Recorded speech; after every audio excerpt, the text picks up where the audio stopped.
मतलब जो मेरी जिंदगी में ये टाइम चल रहा है, ये मेरी जिंदगी का सुनहरे टाइम है। तुम्हारी जिंदगी में और भी गोल्डन टाइम आएंगे। नहीं, मैं बस बोल रहा हूँ कि सेवन ने बहुत अच्छा काम किया है, तो मैं अपनी जिंदगी का ये गोल्डन टाइम मिस नहीं करना चाहता। तो बस यही मैं अपनी एल्बम में कैप्चर करना चाहता हूँ। जैसे ही मैंने तुम्हारा कवर देखा तो मैंने सोचा कि ये वाकई में एक पॉप स्टार है। यस, एशियन पॉप स्टार가 तो 이제 फाइनली हमारे पास एशियन पॉप स्टार है। ऐसा चेहरा क्यों बनाया तुमने? Damn. तुम्हारा title standing next to you. तो हमें कुछ अपने इस ट्रैक के बारे में बताओ। इसको मैंने एंड्रो के साथ रिकॉर्ड किया। मैंने standing next to you record किया, उसके दूसरे दिन जाके मैंने सेवन को रिकॉर्ड किया। मतलब टाइटल ट्रैक तुम्हारे पास पहले से था? नहीं, तब ये टाइटल ट्रैक नहीं था। मतलब ये एक आम सॉन्ग लिस्ट में शामिल था। ये एक सॉन्ग था जो टाइटल ट्रैक हो सकता था। नहीं, मुझे इस बारे में बात नहीं करनी चाहिए। कोई बात नहीं, बाद में एडिट हो जाएगा। नहीं, मैं ऐसी बात ही क्यों करूँ जो बाद में एडिट करनी पड़े।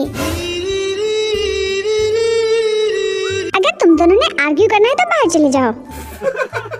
जब मैंने सेवन की रिकॉर्डिंग मुकम्मल की तो मैं इसको सुन रहा था और सोचा था कि ये बहुत ही अच्छा होगा, लेकिन तभी एंड्रो आ गया मेरे पास। एंड्रो ने मुझसे पूछा कि क्या मैं कुछ और सॉन्ग सुनना चाहता हूँ जिन पे वो काम कर रहा है।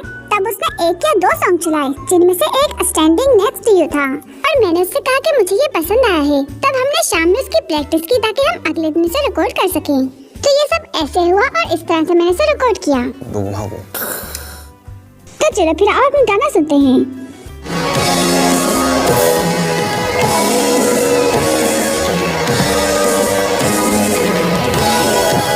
ये सॉन्ग बहुत ही ज्यादा ऑसम है।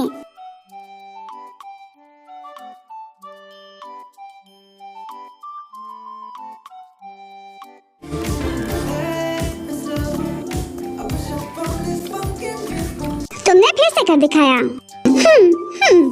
ये सॉन्ग बहुत ज्यादा अच्छा है।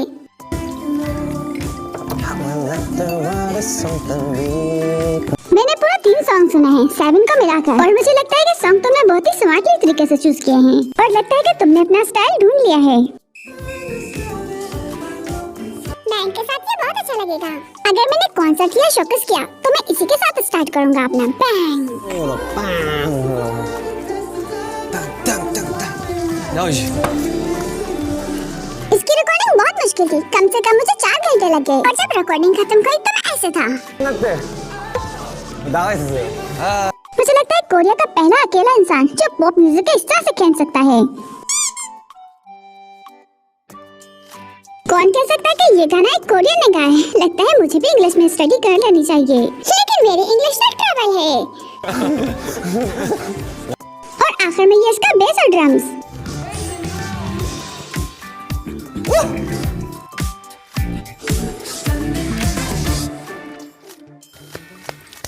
자, ये बिलबोर्ड हॉट 100 पे नहीं 200 100 पे नंबर 1 जाएगा, और जंगकुक इसके साथ ही तुम्हें बहुत ज्यादा मुबारक हो। बहुत शुक्रिया। असल में तो ये एक मिनी ट्रैक होनी थी ना, जिसमें 5 और 6 सॉन्ग होने थे। तो ये सोलो एल्बम कैसे बन गई? और कितने सॉन्ग है इसमें?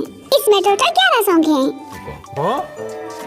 मैं पहले मिनी एल्बम भी बनाना चाहता था, सिर्फ उन सॉन्ग के साथ जो मुझे बहुत पसंद हो, लेकिन फिर अचानक ही ये सोलो एल्बम बन गई। तुम जानते हो ना कि मुझे गाना गाना पसंद है, तो जो गाना सुनकर मुझे अच्छा लगा मैं अपनी लिस्ट में डालता गया उसको, और तब मुझे 3D सॉन्ग मिला। वो मतलब तुम्हारा फेवरेट सॉन्ग सिंगल बन गया। हाँ बिल्कुल। और जैसे ही मुझे सारे सॉन्ग मिले मैंने उनको एक ही बार रिकॉर्ड कर दिया, और इस तरह से ये 11 सॉन्ग मुकम्मल हुए। लेकिन मैंने सुना है कि तुम्हारा लेवल बहुत ही ऊंचा हो गया है, क्योंकि तुम बहुत ज्यादा फास्ट हो चुके हो। मैंने एक हफ्ते के अंदर 5 गाने रिकॉर्ड किए। तो इसका मतलब तुम्हारी आवाज इसको हैंडल करने के काबिल हो चुकी है। बेसिकली मैंने एक दिन में 1 गाना रिकॉर्ड किया है। तो क्या तुम एक दिन में 3 सेक्शन रखते थे? क्या तुमने 8 से 9 घंटे तक रिकॉर्डिंग की है? नहीं, दिन में 3 घंटे रिकॉर्डिंग की है। क्या 3 घंटे? अगर तुम एक सेक्शन में 1 गाना रिकॉर्ड कर लेते हो तो तुमने नाकाबिले यकीन ग्रोथ कर ली है। अगर मैं अपनी बात करूँ तो मैं 3 दिन में 1 गाना रिकॉर्ड करता हूँ। 저는 मुझे इसमें 3 दिन लग जाते हैं। बात ये नहीं कि तुम इसमें कितने काबिल हो, बात है स्टाइल की। और जंको की स्पीड ऐसी है कि वो एक पूरा पैराग्राफ एक साथ गा सकता है। तो मैंने एक दिन में उसकी रिकॉर्डिंग मुकम्मल की, और अगले दिन हमने उसको रीटच किया, और साथ ही 1 गाना रिकॉर्ड किया, और ऐसे लगातार मैं 5 दिन तक रिकॉर्डिंग करता रहा। तो तुम्हारी एल्बम में 11 ट्रैक है, तो तुमने इन 11 ट्रैक्स को कब चूज किया, और ऐसा क्या था कि तुमने इन सॉन्ग को चूज किया? मेरे एल्बम के अंदर जितने भी सॉन्ग हैं वो सब लव के बारे में हैं, और अगर आप इसे लिस्ट के अकॉर्डिंग सुने तो 3D, Closer to You, 7 Explicit, 그 standing next to you. 그다음 yes or no. Please don't change라는 곡이 있어요. Please don't change. 네. तो ये सब सॉन्ग उसके लिए है जब आप लोग प्यार में होते हैं, और दूसरा ट्रैक जो है और 7 और हेट यू सॉन्ग ब्रेकअप के लिए है जब आप अचानक ही प्यार से निकल जाते हैं तो।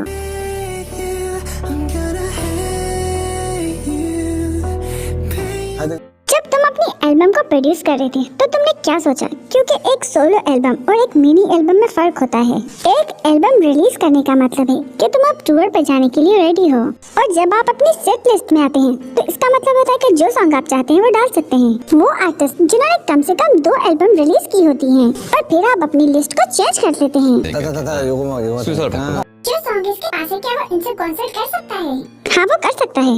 मैं कॉन्सर्ट की बजाय एक शोकेस कर रहा हूँ। मुझे लगता है कि मैं वो सारी चीजें एक शोकेस में कर लूंगा। मेरी एल्बम के अंदर जितने भी सॉन्ग है मैं सारे इस्तेमाल करूंगा वो। तुम शोकेस कहाँ पे करने वाले हो? जन चौक अरीना में। मैं उम्मीद करता हूँ कि इसमें बहुत ज्यादा आर्मी आ सकती है। मैं इसमें अपना 그래도 बेस्ट दूंगा 어쨌든 कि आर्मी जितना भी वक्त वहाँ गुजारे वो अच्छा 위한 गुजारे। 거니까.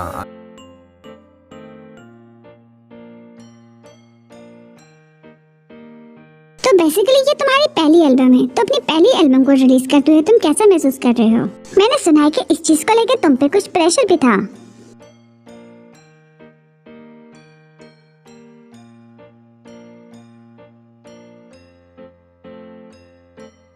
मैंने भी ये फील किया है कि मैं इससे भी बेहतर कर सकता था। क्या रिकॉर्डिंग में? नहीं, हर चीज के अंदर, क्योंकि मैं जितना अपना बेस्ट दे सकता था मैंने दिया।